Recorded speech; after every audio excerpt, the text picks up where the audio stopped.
Welcome back to Building a Nation with Grasshoppers.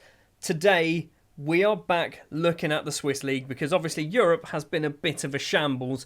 We've got some things to talk about and it may well have changed our season completely. He's gone. We've sold Brenner.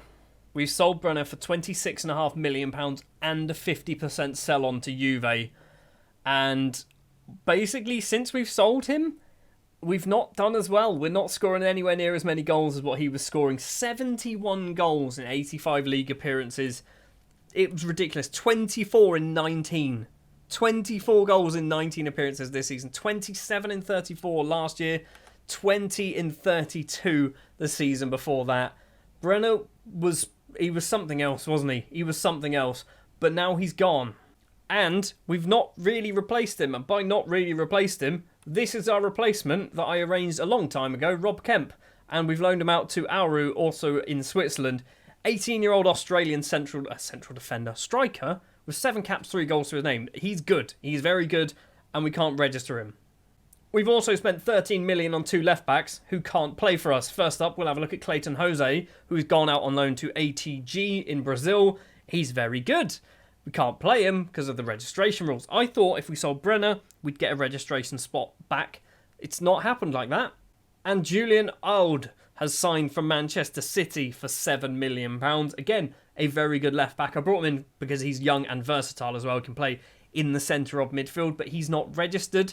And he's a bit annoyed that he can't play in the Super League this season. It does suck. And that's kind of it. We've also loaned out Victor Obasa to Rapperswil in the league below, but that's pretty much all that's... It's not, is it? I forgot this. Gavin Bazunu's left. He's gone to PSV. I threw my toys out the pram and had enough of Gavin Bazunu, and we sold him to PSV. There is a 50% sell-on in here, so if he goes on to bigger things from PSV, then we're going to see a little bit of a knockback from that. But he is gone. It means Enrico Fleury is 100% our number one keeper. And he has been out with a cold for 2 weeks. So we've actually had to play Matteo Matic. But Fleury's good. Fleury should be fine. He's also wanted by Borussia Dortmund, and they did put in a lot of bids throughout January to try and bring him in. Anyway, this is what's gone on in between episodes, and you can see the point where we sold Brenner. So basically, I think we did we talk about these? We might not have talked about these. So we beat Young Boys and we drew the final 2 games before the winter break. Coming back, we lose against Luzern. Not a good performance. Brenner was actually injured for this anyway, so we couldn't actually play. No, Brenner wasn't injured. We had sold Brenner at this point already. So yeah, we scored twice. We scored twice without Brenner. Theo Broutin is going to be our number 1 striker. We beat Winterthur. We beat Luzern after extra time. We lost against Will. An awful performance, this one. We had a penalty in the 90th minute or 88th minute, something like that, which was missed by Hamza Raffia. We lose against Basel. We beat Servette. We beat Will. Tom Mackay, for some reason, registered. Don't know why. Didn't do it. But I don't know why. He can play now, which is fine. We're currently sat 2nd place in the table. We need to win some games because St Gallen are currently running away with it. But we've been here before where the team at the top of the table just randomly just capitulates and we can catch them up. Right then, let's play Luzern. This is our starting lineup. Like I said earlier, Broutin will be leading the line. He is the direct replacement for Brenner. He's not as good as Brenner, but I'm hoping he will be. He should get good. He's still only young. He's still 20 years old, I think, or 21 years old, and he's Swiss, which is arguably what we need to try and do, is bring in those Swiss players to make them some of the best footballers in the world. 20 minutes played, no highlights so far. A few shots coming in from us. We've had 70% possession for the first half an hour. We've been all over them, but we're doing nothing with that possession. Well, it's a good job I talked for ages at the start of this episode because we're getting no highlights in the match against Luzern. It is 0-0.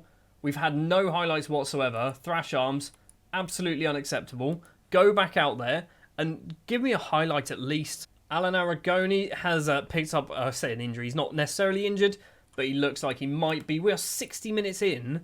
Nothing's happening. Alan Aragoni is his name. He is injured, so Tilly is going to come on. We're also going to take off Raffia for Pusic. We are going to do Muheim for nobody. We're going to do El Jazawi for Jaden Brath. Do we do Harvey Elliott as well for Tom Mackay? Yes, we do. I forgot we could do 4 subs, so we may as well make the use out of all of our substitutions. We've got one more that we can do.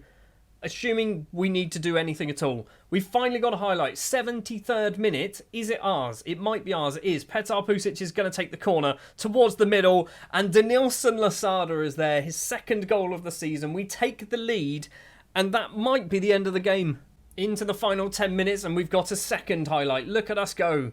It's almost like we want to play football all of a sudden. Tilly's just passed the ball though. And Abubakar's got past Joan Khan. He's one-on-one with the keeper. And Enrico Fleury to the rescue. I feel like he must have eccentricity of like 19. Because he loves to dive and make the most of things. Baturina's corner comes in. Joan Khan clears it. Petar Pusic collects it. Is there going to be a counter-attack? Abubakar with a superb slide. Only as far as Jaden Braff, but nothing comes from it. Right, let's do our final change. We're going to take off Lasada for Mile Vukalic. Basically because Lasada is just very tired. So is Joan Khan, but they played superbly well. 4 minutes of injury time. Tilili's been booked. Free kick in a good position for Luzern. I think this is going to be 1-1. Who's stepping up? Ugrinich could be his name. Curling effort. Fleury can hold on. The highlights carried on. And annoyingly, Luzern have the ball once again. Abubakar with it to Sula. Plays it through. Fleury comes out. Claims that one. So what's happening? Fleury to Vukalic. In the penalty area still. Now Muheim on the left. Jaden Braff. Back to Miro Muheim. Forward ball finds Petar Pusic. Braff's carrying on his run. Goes long towards Kapsavage. Tom Mackay's there. And the Bonaire International makes it 2. His 11th goal of the season. His second goal for the first team. The other 9 have come for the reserves, which for some reason counts as goals. I don't know why they do. Tom Mackay makes it 2. And that is going to be a 2-0 win against Luzern. That was nowhere near as good as it needed to be. We had a lot of shots. We just didn't really come alive until the final, 15-20 minutes or so. Not ideal. Alan Aragoni's out for 5 to 6 days. I love these pieces of news because they're always funny. Joan Khan is preferred over Virgil van Dijk. Let's just have a look at Joan Khan. Not a terrible footballer. Only 19 years old as well, by the way. Virgil van Dijk, similar. Let's do a comparison. Yeah, I can see it. I mean, Joan Khan fits inside of Virgil van Dijk's shape there. I guess Khan's better at taking corners. And he's taller. And weighs less. Is that a good thing? I don't know. So we may have closed the gap on St Gallen, but we just need to keep going forward, don't we? For the next match then against Lugano. They are bottom of the table. Tom Mackay is going to be getting a start because basically, I like Tom Mackay. Just seen they have Junior Diamande and Zagre. Former players of ours. I imagine they've probably got more and I just didn't get round to seeing them. Let's have a quick look at their teams. Yes, they've got Kai Sippot as well. Anyone on the bench? Maybe. I feel like this man used to be ours. And I think Morea in goal also used to be ours. So there's a lot of former Grasshoppers players playing for Lugano. Schurz with a throw for us finds Tom Mackay. I need to get rid of that star from his name because he's breaking into the first team. Broutin with the ball to El Jazawi. Curling effort for Moed El Jazawi. And it is 1-0, 24th minute. And we take the lead. As long as other players keep scoring, maybe it's not so much a bad thing that we don't have Brenner. Muheim crosses for us. It is Broutin. How has he not scored that? That's the worry that I have. Theo Broutin is just not basically picking up where Brenner left off. He's come in, I scored 5 goals in 7 starts, I think, but most of them he's played poorly in. I think he scored a 2 in one game and 2 in another game, so he's not really scored 5 and 7. Broutin to El Jazawi, and El Jazawi's effort hits the base of the post. Final 10 minutes, Muheim to El Jazawi again. El Jazawi's involved in a lot so far in this match. Kapsavage ball forward is cleared. Gets another chance though, towards Tom Mackay. Heads down to Broutin, who can't get on the end of it. It's going to stay alive though. The Bonaire International finds El Jazawi. Broutin, long range effort from Broutin. This time it goes just wide. He's having the chances. Maybe it's just a confidence thing. Still not quite at half time. Lugano with the ball. All the way back in their defence. Maybe it's going to go even further back. Liar. Big kick upfield. Optimistic kick. And Zuba's going to keep that in play. It was a good ball, to be fair, from Liar. Kai Sippot's there. And I thought that might have went in. It's been cleared. Still not quite at half time. Morea's goal kick. We've got a minute plus a minute of injury time. Junior Diamande finds Kai Sippot. It's like season 2 or 3, whenever we had both of those players in our squad. All the way back to Morea. What are you going to do then? The Portuguese goalkeeper, I think 31 or 32 years of age now. Chipperfield controls that superbly well, and Lasada's conceded a penalty. Right, Enrico Fleury, can you save this one? You almost saved one a couple of episodes ago. Can you save this one? Who's stepping up to take it? Is it Sipot? It is not. It is Yassine Adli. It's a right-footed penalty. Sends the keeper the wrong way, and it's 1-1 against bottom of the table Lugano. Why do we struggle? Why do we struggle against certain teams? Lugano, I feel like, is one of those teams that we play them, obviously, pretty much every season, and we very rarely beat them. Morea with a goal kick, 1 minute 30 seconds. Agume, not sure he wanted to header that back like that, but he did. Fleury to Khan to Lasada, conceding the penalty late on in the first half is not ideal. What are we doing? What are we doing, guys? We're just passing it around our defence and our goalkeeper. Lasada to Kapsevich, now Agume, back to Kapsevich. Rafia, left-hand side is Muheim. Big first-time pass. Moed Al-Jazawi can use his pace to get on the end of it. Needs some support in the middle. Broutin is there. Rafia's there to pick up the pieces. Theo Broutin really should have just scored that. We should not have needed Hamza Rafia to get on the end of a deflected shot. Broutin needs to take those chances. So we're back in front. We are 2 points behind league leaders St Gallen, but they do have themselves a game in hand. We are going to steal the ball away. Good job, Moed El-Jazawi. Goes for a run over the halfway line. Stops, in fact. Doesn't quite go over the halfway line. Now he's going to go. Lumps it forward. Tom Mackay doesn't get there. Broutin does. Through to Rafia. Is it going to be a second of the game? It should be a second of the game. He hits it wide. Free kick on the left from Rafia. It's gone all the way in. I mean, they're going to give that as an own goal.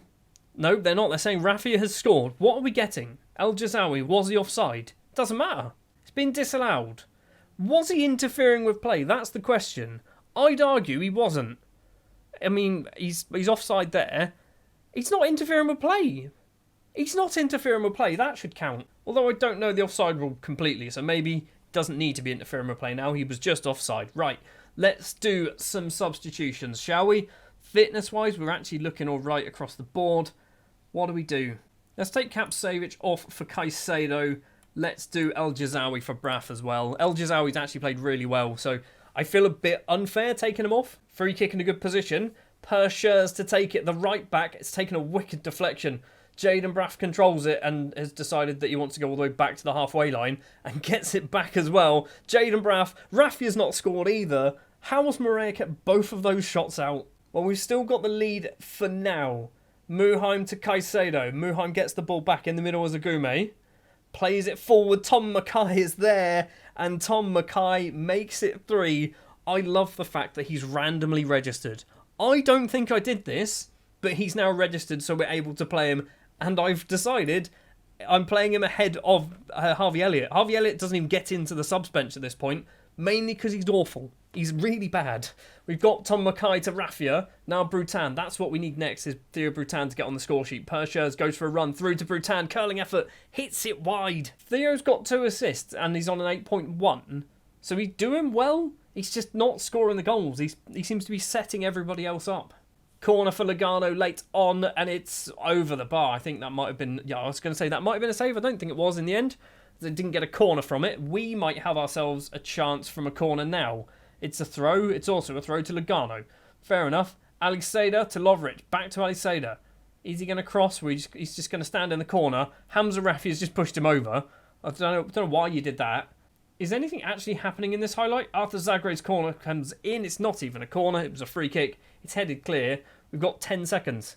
I don't think anything's happening here. Yeah, nothing happened at all there. So I don't really understand what the point of that final highlight was. A 3-1 win in the end. Tom Mackay, Rafia and El-Jazawi with the goals.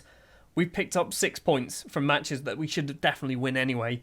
But we are keeping pace with St Gallen. So, Theo, your job is to replace Brenner. I think you've got the ability, but you seem to want to pass and not shoot. I think I am training you to do something. No, I'm not. Right, finishing training. Let's get you. What do we do? Long shots, lob the keeper around the keeper. You've got good dribbling. You've got dribbling, but you've got good finishing as well. Okay, what do you suggest? Stick to this. I hate these ones. I don't want him to stick to any part of the pitch. Just don't dribble.